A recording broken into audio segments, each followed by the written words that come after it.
भगवान श्री कृष्ण के अवतार का प्रारंभ है। वैसे तो भगवान श्री कृष्ण के अवतार के अनेक उद्देश्य हो सकते हैं, परंतु भगवान श्री कृष्ण के अवतार का एक उद्देश्य विशेष है जो स्वयं भगवान गीता में बताते हैं।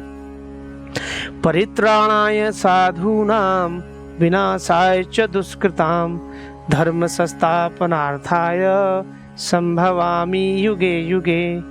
अपने भक्तों की रक्षा के लिए, धर्म की पुनः रक्षा के लिए भगवान स्वयं प्रकट होते हैं। एक बार की बात है, यह संसार सारे दुष्ट राजा तथा सैनिकों से बोझिल हो उठा था। उस समय इस संसार के अधिष्ठाता देवी भूमि ने गौ का रूप धारण करके ब्रह्मा के पास जाके इस पृथ्वी की दशा को अवगत कराया। ब्रह्मा भी इस पृथ्वी की दशा को देखकर अत्यंत दुखी हो गए। ब्रह्मा ने पृथ्वी को, शिव जी को और सारे देवताओं को साथ में लेके क्षीर सागर की ओर चल पड़े। क्षीर सागर में भगवान विष्णु को सुसुप्ति नामक विशेष प्रार्थना के द्वारा भगवान से प्रार्थना की और भगवान ने ब्रह्मा इत्यादि देवताओं तथा पृथ्वी की प्रार्थना स्वीकार कर ली और ब्रह्मा के हृदय में यह ज्ञान प्रकाशित किया कि भगवान जल्दी ही संसार में अवतरित होंगे। और इतना ही नहीं कि उन्होंने ये भी बताया कि भगवान के अवतरित होने के पूर्व सारे देवता यदुवंश में और संसार के जितने भी पवित्र वंश हैं उन सारे वंशों में जन्म ले लें। और साथ ही ये भी बताया कि भगवान कृष्ण के अवतार के पूर्व उनके अंश, पूर्ण अंश भी अवतरित होंगे। और साथ ही साथ ये भी बताया कि भगवान की अंतरंगा शक्ति, भगवान की बहिरंगा शक्ति उनकी बहन बनके उनकी सेवा में सहयोग करेगी जब भगवान अवतार ग्रहण करेंगे। और इस प्रकार ब्रह्मा ने ये सारा ज्ञान देवताओं को तथा पृथ्वी को देके फिर ब्रह्मा अपने सर्वोच्च लोक ब्रह्मलोक को चले गए। और एक बार वसुदेव तथा देवकी के विवाह के समय जब वसुदेव अपनी विवाहिता स्त्री यानी कि देवकी को अपने घर वापस ला रहा था, उस समय कंस अपने बहन तथा बहनोई दोनों का रथ हाँक रहा था। अचानक एक आकाशवाणी होती है, हे मूर्ख कंस, तू अपने बहन तथा बहनोई का रथ खींच रहा है, चला रहा है, उनका ही पुत्र तेरे वध का कारण बनेगा। कंस यह सुनकर अत्यंत ही व्याकुल हो गया। उस आकाशवाणी ने यह भी बताया कि उनका 8वां पुत्र तेरे वध का कारण बनेगा। कंस यह सुनकर अत्यंत ही विचलित हो गया और अपनी बहन के केस पकड़ के और हाथ में तलवार लेके देवकी को मारने का प्रयास किया।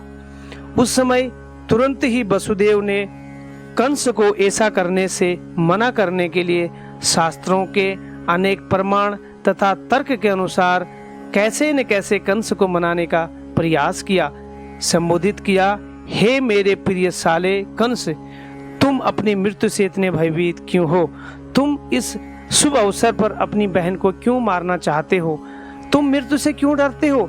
मृत्यु तो अवश्य संभावी है। जब आपका जन्म हुआ तुरंत उसके साथ आपकी मृत्यु लिख दी गई। यदि आप अभी 25 साल के हो तो आपको ये समझना चाहिए कि आप 25 साल आपके शरीर की मृत्यु हो चुकी है। यदि आप 100 साल जीते हो तो 100 साल के बाद भी आपकी मृत्यु होगी। मृत्यु तो अवश्य संभावी है। जैसे एक कपड़ा पुराना होने के बाद उसे हम छोड़ देते हैं, नया वस्त्र धारण करते हैं, उसी प्रकार एक शरीर जीर्ण होने के बाद उसको छोड़ के हम नया शरीर ग्रहण करते हैं। वास्तव में हम आत्मा हैं, देखने वाला, खाने वाला, पीने वाला, सोचने वाला, समझने वाला, कार्य करने वाला, यह सब आत्मा ही तो है। आत्मा ही वास्तव में ये सारे कार्य कर रहा है। शरीर तो एक इंस्ट्रूमेंट मात्र है। हे कंस, आप बड़े ही विद्वान हो, आपकी समाज में अत्यधिक प्रतिष्ठा है, मान है।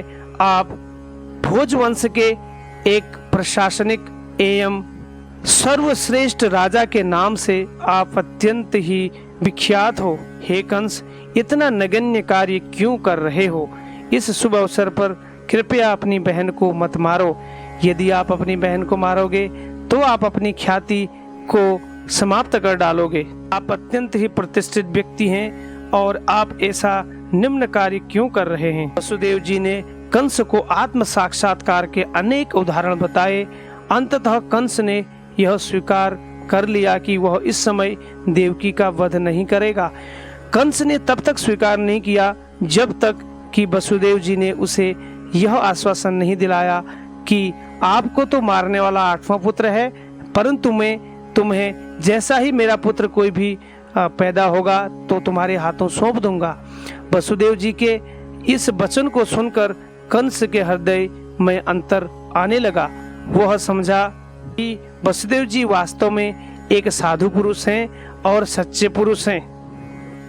और उस समय जब देवकी की शादी देवक ने की थी वसुदेव के साथ, तो देवक ने अपनी कन्या को प्रचुर मात्रा में दहेज दिया था।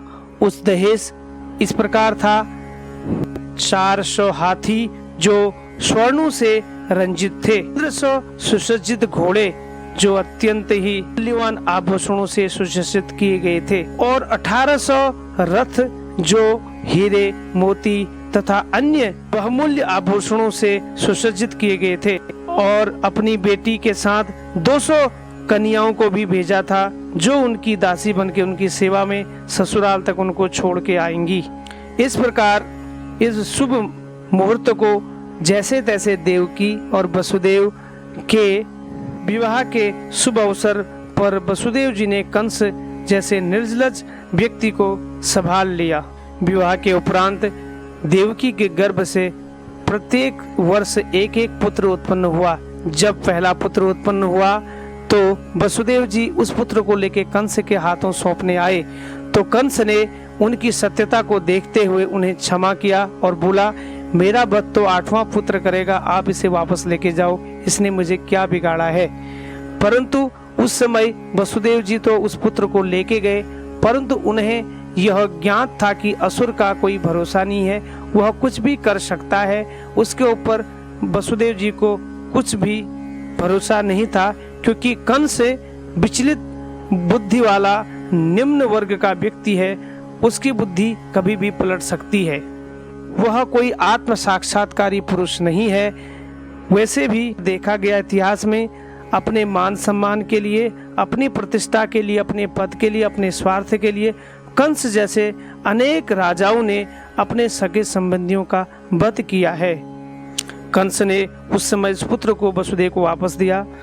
फिर बाद में क्या होता है कि भगवान के भक्त नारद मुनि को ये पता लगता है, तो नारद चाहते हैं कि भगवान जल्दी से जल्दी संसार में प्रकट हों। नारद मुनि ने कंस को याद दिलाया उसका पुराना जन्म, जिस जन्म में वो कालनेमी नाम से प्रसिद्ध था और भगवान विष्णु ने उसका वध किया था। और भगवान के इस जन्म में अवतरण के बारे में भी पूरा डिटेल उसको बता दिया कि देवता भी उत्पन्न होंगे और उनके अंश भी उत्पन्न होंगे और जल्दी ही भगवान कृष्ण तुम्हारे वध के लिए उत्पन्न हो रहे हैं। यह सुनकर वह अत्यंत ही विचलित हो गया। कंस ने अपने अनुचरों को आदेश दिया कि देवकी और वसुदेव को कारागृह में डाल दिया जाए, जेल में बंद कर दिया जाए, क्योंकि कंस को पता था नारद मुनि के बताने के बाद कि कोई भी पहला हो सकता है, कोई भी कृष्ण हो सकता है। खाते पीते सोते उठते हमेशा वह कृष्ण का स्मरण इनडायरेक्टली रूप में करते रहा। वास्तव में भक्तों को तो डायरेक्ट रूप में भगवान का स्मरण करना चाहिए, परंतु वो इनडायरेक्ट रूप से भगवान का स्मरण कर रहा था। इस प्रकार जब कंस भगवान याद करता रहा और अपने को इतना महान बताने लगा कि उसने सारे संसार में अपने को सबसे बड़ा राजा घोषित कर दिया और सर्वप्रथम अपने पिता उग्रसेन को बंदी बनाया। फिर मथुरा पे आके यदुवंश में भी अपना राज्य विस्तार फैलाया और सारे संसार में अपने को एक महान राजा के रूप में घोषित कर दिया। इसके बाद की